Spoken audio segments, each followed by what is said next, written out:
né, uma sequência de atos interdependentes, que existe aí uma obrigação de alguém, né, alguém dar uma resposta, alguém que julgar ter um direito seu lesado ou ameaçado de lesão, isso pode ser no contencioso administrativo, que nosso contencioso administrativo é inspirado no modelo francês, né? Então, o contencioso administrativo ele acontece quando alguém pratica um ato que traga algum tipo de dano para a administração pública. Mas essa esfera também poderá ser concomitantemente e independentemente acontecer na esfera civil e também na esfera criminal, né? Toda vez que houver um dano a alguém, a uma pessoa, um cidadão, um administrado, aí será na esfera civil, né? Será apurado nos termos do que prescreve o artigo 186, combinado com o artigo 927 da Lei 10.406 de 2002.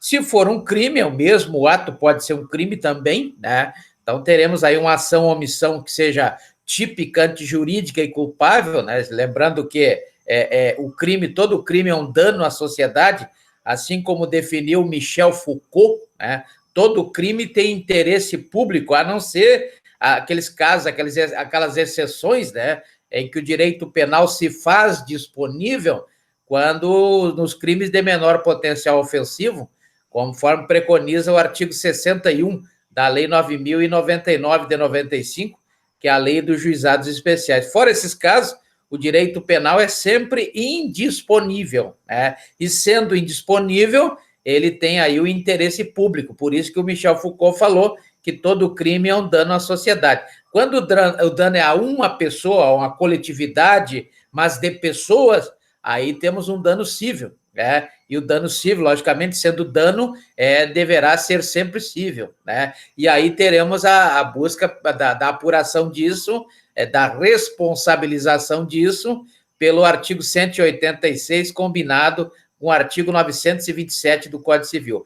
Porém, quando esse dano for contra a administração pública, um ato que gere aí algum efeito para a administração pública, aí teremos o processo administrativo. E a base do processo administrativo é exatamente o contencioso administrativo. Então, o contencioso civil e o contencioso criminal estão lá na esfera judicial, né? O modelo francês ele traz uma justiça que tem a justiça administrativa e a justiça judicial, sendo a justiça judicial composta pelo contencioso civil e pelo contencioso criminal. Aqui no Brasil nós temos leis separadas, esferas separadas, então toda vez que o dano for contra a administração pública, aí teremos o processo civil, né? O processo administrativo, que da mesma forma, a sequência é a mesma que os senhores estão estudando no processo civil e no processo criminal, né?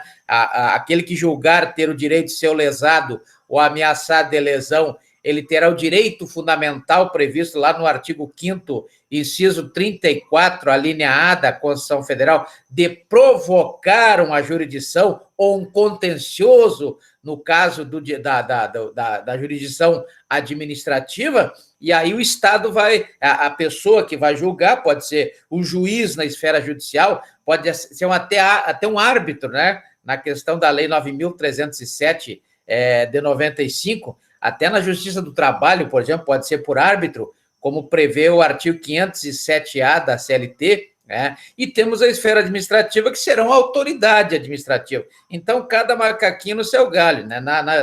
No contencioso administrativo, quem irá julgar o contencioso, quem vai dizer quem tem o direito ou não tem o direito no contencioso administrativo, não será um juiz, não será um árbitro, será uma autoridade, né? E essa autoridade, ela é investida por lei. Então, obedecendo aí o princípio da legalidade, aquele previsto lá no artigo 5º, inciso 2º da Constituição Federal, quando diz que ninguém é obrigado a fazer ou deixar de fazer alguma coisa, senão em virtude de lei, traz lá também a questão da competência das autoridades. E cada autoridade, ela terá uma competência delimitada pela administração pública, pela lei. Então, tem vários tipos de processos administrativos, várias formas de processos administrativos.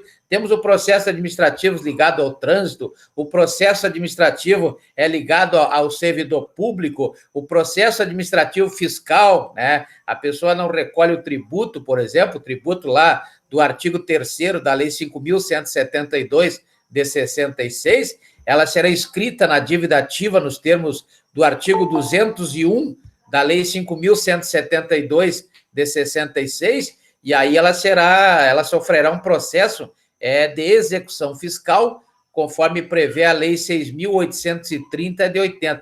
É um processo administrativo fiscal, né? Processo administrativo de trânsito, baseado lá na lei, a Lei 9.503, de 97, como já vimos aí, até o artigo 261, né? Aquela questão dos 40, do lado do parágrafo 3º, aquela questão dos 40 pontos para o motorista profissional, que tem que ter, para suspender o direito à Carteira Nacional de Habilitação, nos termos do artigo 140 da Lei 9.503 de 97, tem que passar pelo processo administrativo.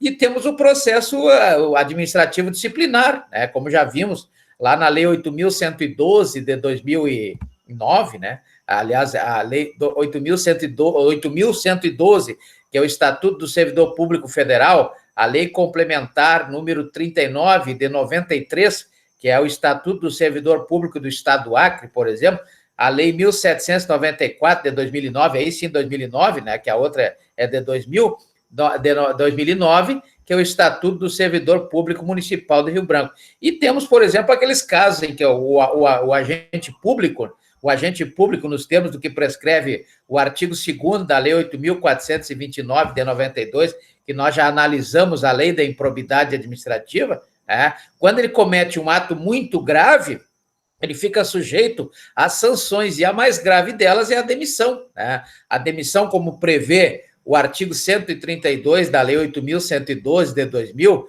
como prevê o artigo 182 da Lei Complementar número 39 de 93, também prevê o artigo 123 da Lei 1.794 de 2009, a demissão, mas não pode simplesmente demitir, né? O artigo 41 da Constituição Federal prevê que, na verdade, prevê 3 formas de perda de cargo público, e uma dessas formas está lá no inciso 1º do artigo 41 da Constituição Federal, que é exatamente pelo processo administrativo, né? Temos o processo judicial no inciso 2º, tem a questão da idade, lá dos 75 anos, do inciso 3º, e também tem outra forma, a 4ª forma, que está prevista lá no artigo 169, parágrafo 4º da Constituição Federal, quando houver aí ultrapassar o valor estipulado no artigo 19 da Lei Complementar número 101 de 2000, que é a Lei de Responsabilidade Fiscal, né? Diz que a União só pode gastar até 50% do que arrecada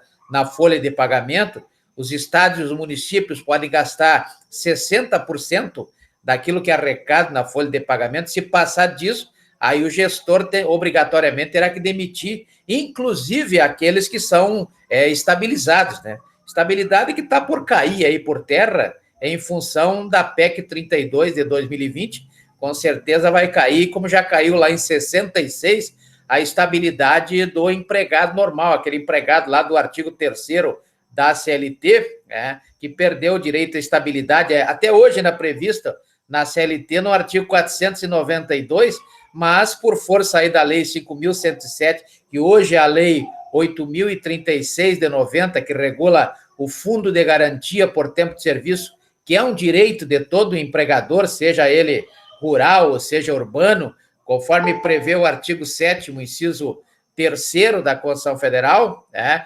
é um direito que tem, mas o Fundo de Garantia acabou com a estabilidade daquele empregado, né? Empregado normal, como se diz, lá do artigo 3º da CLT, vocês estão vendo lá no direito do trabalho. Então, os senhores estão vendo lá qual é a configuração do empregado, aqueles 5 pré-requisitos, né?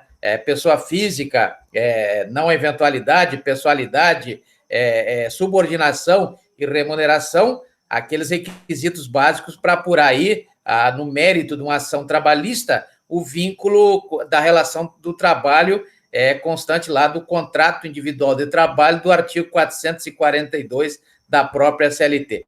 Mas o importante é isso, né? A questão do processo administrativo